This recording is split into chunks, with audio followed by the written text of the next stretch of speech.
ಯೇಸುವಿನ ದಿವ್ಯವಾಣಿ ಪ್ರಸ್ತುತಪಡಿಸುವ ಕಾರ್ಯಕ್ರಮ ದಿವ್ಯ ವಾಕ್ಯ.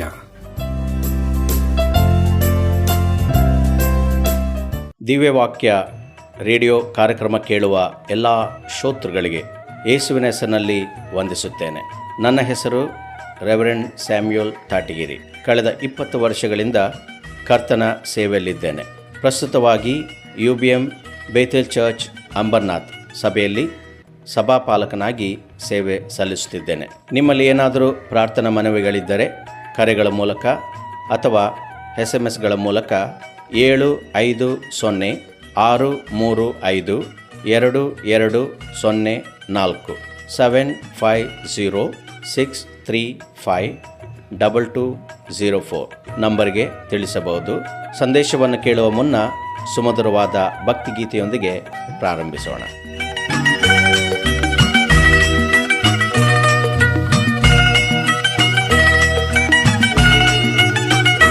ನಾನು ಪ್ರಾರ್ಥನೆ ಮಾಡುವಾಗ ನನ್ನ ಹತ್ತಿರ ಇರುವವನೇ, ನನ್ನ ಪ್ರೀತಿಯ ಯೇಸುವೇ.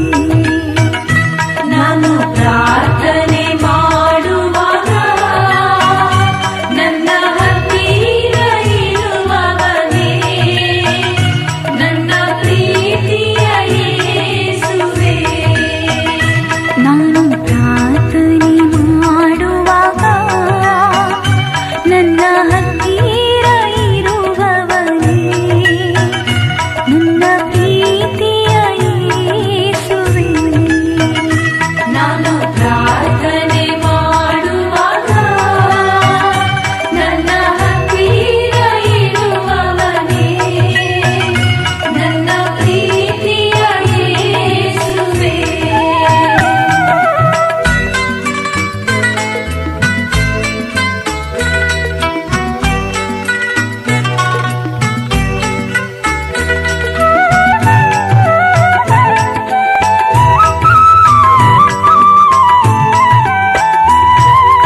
ಎಲ್ಲರೂ ನನ್ನ ಕೈ ಬಿಟ್ಟರು, ನೀವು ಕೈ ಬಿಡುವ ದೇವರಲ್ಲ. ಎಲ್ಲರೂ ನನ್ನ ಕೈ ಬಿಟ್ಟರು, ನೀವು ಕೈ ಬಿಡುವ ದೇವರಲ್ಲ. ಆರಾಧನೆ ಆರಾಧನೆ ಆರಾಧನೆ ನಿಮಗೆ. ನಾನು ಪ್ರಾರ್ಥನೆ ಮಾಡುವಾಗ ನನ್ನ ಹತ್ತಿರ ಇರುವವನೇ, ನನ್ನ ಪ್ರೀತಿಯ ಯೇಸುವೇ.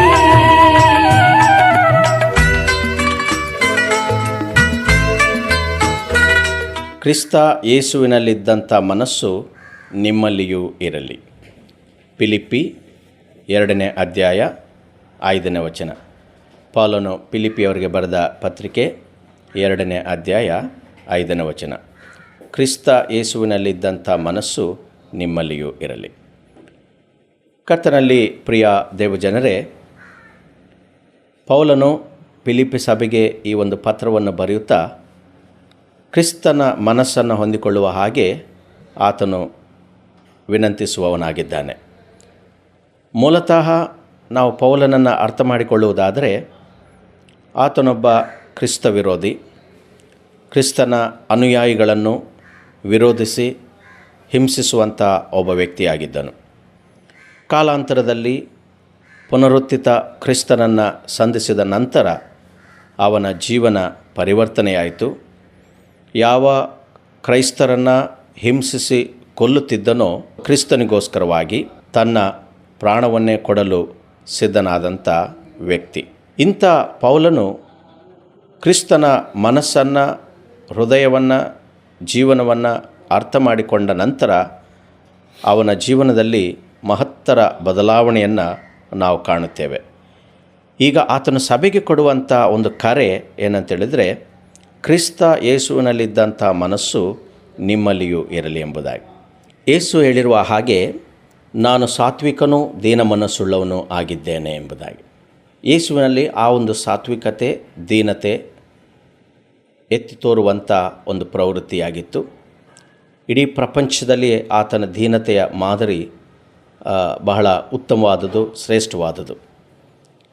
ಆತನು ದೀನನೆಂಬುದಾಗಿ ಹೇಳುವಾಗ ಪರಲೋಕದಲ್ಲಿ ಯಾವಾಗಲೂ ನಿತ್ಯವೂ ದೇವದೂತರೊಡನೆ ಹೊಗಳಲ್ಪಡುತ್ತಾ ಇರುವಂಥ ಪರಿಶುದ್ಧನೆಂಬುದಾಗಿ ಹೊಗಳಲ್ಪಡುತ್ತಿದ್ದಂಥ ಕ್ರಿಸ್ತನು ತನ್ನನ್ನು ದೇಹಧಾರಿಯಾಗಿ ಮಾಡಿಕೊಂಡು ಈ ಲೋಕದಲ್ಲಿ ಅವತರಿಸಿ ಶಿಲುಬೆಗೆ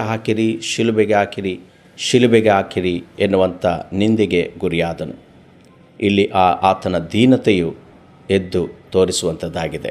ಮಾತ್ರವಲ್ಲದೆ ತನ್ನ ಮಿತ್ರದ್ರೋಹವನ್ನು ಬಗೆದಂಥ ಯೂದನ ಮನಸ್ಸು ಎಂಥದೆಂಬುದಾಗಿ ಆತನು ತಿಳಿದಿದ್ದಾಗ್ಯೂ ಅದನ್ನು ಮನಸ್ಸಿನಲ್ಲಿಟ್ಟುಕೊಳ್ಳದೆ ಅಂಥ ದ್ರೋಹಿಯ ಪಾದಗಳನ್ನು ತೊಳೆಯುವುದರ ಮೂಲಕ ಪ್ರಪಂಚಕ್ಕೆ ಒಂದು ಶ್ರೇಷ್ಠವಾದ ಉತ್ತಮವಾದ ಮಾದರಿಯನ್ನು ಪ್ರಭು ಕ್ರಿಸ್ತರು ತೋರಿಸಿದ್ದಾರೆ. ನಾನು ಗುರುವಾಗಿರಲಾಗಿ ಶಿಷ್ಯರ ಪಾದಗಳನ್ನು ತೊಳೆದಿರುವಾಗ ನೀವು ಶಿಷ್ಯರ ಪಾದಗಳನ್ನು ತೊಳೆಯುವ ಹಂಗಿನಲ್ಲಿದ್ದೀರಿ ಎಂಬುದಾಗಿ ಹೇಳ್ತಾನೆ. ಒಬ್ಬರನ್ನೊಬ್ಬರು ಪ್ರೀತಿಸುವ ಹಂಗಿನಲ್ಲಿದ್ದೀರಿ ಎಂಬುದಾಗಿ ಹೇಳುವಂತಾನೆ. ಇದು ಆತನಲ್ಲಿ ಕಂಡುಬರುವಂಥ ಒಂದು ಮಾದರಿಯ ಜೀವನ. ಮಾತ್ರವಲ್ಲದೆ ಒಂದು ಸಲ ಕುಷ್ಠರೋಗಿ ಆತನ ಬಳಿಗೆ ಬಂದು, ಸ್ವಾಮಿ, ನಿಮಗೆ ಮನಸ್ಸಿದ್ದರೆ ನನ್ನನ್ನು ಶುದ್ಧ ಮಾಡು ಎಂಬುದಾಗಿ ಬೇಡಿಕೊಂಡನು. ಆಗ ಪ್ರಭು ಕ್ರಿಸ್ತರು, ಹೌದು, ನನಗೆ ಮನಸ್ಸುಂಟು, ಶುದ್ಧನಾಗು ಎಂಬುದಾಗಿ. ಹೌದು, ಆತನ ಮನಸ್ಸು ಎಲ್ಲರೂ ಶುದ್ಧರಾಗಿರಬೇಕು, ಎಲ್ಲರೂ ಆಶೀರ್ವದಿಸಲ್ಪಡಬೇಕು, ಎಲ್ಲರೂ ಪಾಪಗಳಿಂದ ವಿಮುಕ್ತಿಯನ್ನು ಹೊಂದಬೇಕು, ಎಲ್ಲರೂ ಇಹಲೋಕದ ರೋಗ, ಬಾಧೆ, ಶಾಪ, ಶತ್ರುತ್ವ ಮೊದಲಾದ ಸಮಸ್ಯೆಗಳಿಂದ ವಿಮುಕ್ತಿಯನ್ನು ಹೊಂದಬೇಕೆನ್ನುವಂಥದ್ದು ಆತನ ಚಿತ್ತ, ಆತನ ಗುರಿ, ಆತನ ಉದ್ದೇಶ. ಪ್ರಿಯ ದೇವಜನರೇ, ಪೌಲನು ಇಲ್ಲಿ ಕ್ರಿಸ್ತ ಯೇಸುವಿನಲ್ಲಿದ್ದಂಥ ಮನಸ್ಸು ನಿಮ್ಮಲ್ಲಿಯೂ ಇರಲಿ ಎಂಬುದಾಗಿ ಹೇಳುವಾಗ ಆ ಕ್ರಿಸ್ತನ ಮನಸ್ಸನ್ನು ಹೊಂದಿಕೊಳ್ಳಲು ನಮಗೆ ಕರೆ ನೀಡುವಂಥವನಾಗಿದ್ದಾನೆ. ಅದಕ್ಕಾಗಿಯೇ ಆತನು ಮುಂದುವರೆದು ಹೇಳ್ತಾ ಇದ್ದಾನೆ, ಹೀಗೆ ಆತನು ಆಕಾರದಲ್ಲಿ ಮನುಷ್ಯನಿಗೆ ಕಾಣಿಸಿಕೊಂಡಿದ್ದಾಗ ತನ್ನನ್ನು ತಗ್ಗಿಸಿಕೊಂಡು ಮರಣವನ್ನು, ಅಂದರೆ ಶಿಲುಬೆಯ ಮರಣವನ್ನಾದರೂ ಹೊಂದುವಷ್ಟು ವಿಧೇಯನಾದನು. ಈ ಕಾರಣದಿಂದ ದೇವರು ಆತನನ್ನು ಅತ್ಯುನ್ನತ ಸ್ಥಾನಕ್ಕೆ ಏರಿಸಿ ಎಲ್ಲ ಹೆಸರುಗಳಿಗಿಂತ ಶ್ರೇಷ್ಠವಾದ ಹೆಸರನ್ನು ಆತನಿಗೆ ದಯಪಾಲಿಸಿದ್ದಾನೆ ಎಂಬುದಾಗಿ. ದೇವರ ತ್ರಾಣವುಳ್ಳ ಹಸ್ತದ ಕೆಳಗೆ ನಿಮ್ಮನ್ನು ನೀವು ತಗ್ಗಿಸಿಕೊಳ್ಳಿರಿ, ಆಗ ತಕ್ಕ ಕಾಲದಲ್ಲಿ ದೇವರು ನಿಮ್ಮನ್ನು ಮೇಲಕ್ಕೆ ತರುವನು.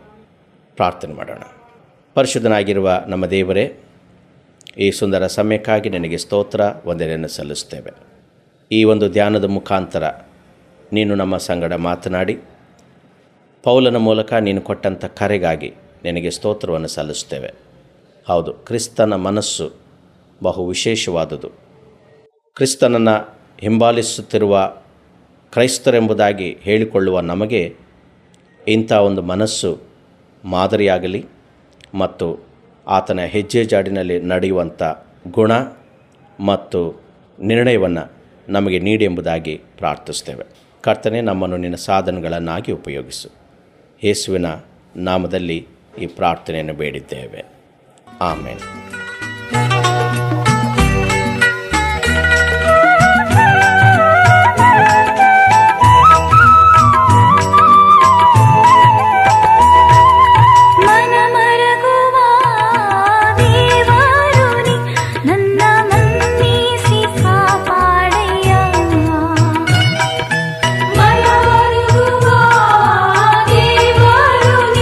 ನನ್ನ ಮನ್ನಿಸಿ ಕಾಪಾಡಯ್ಯ.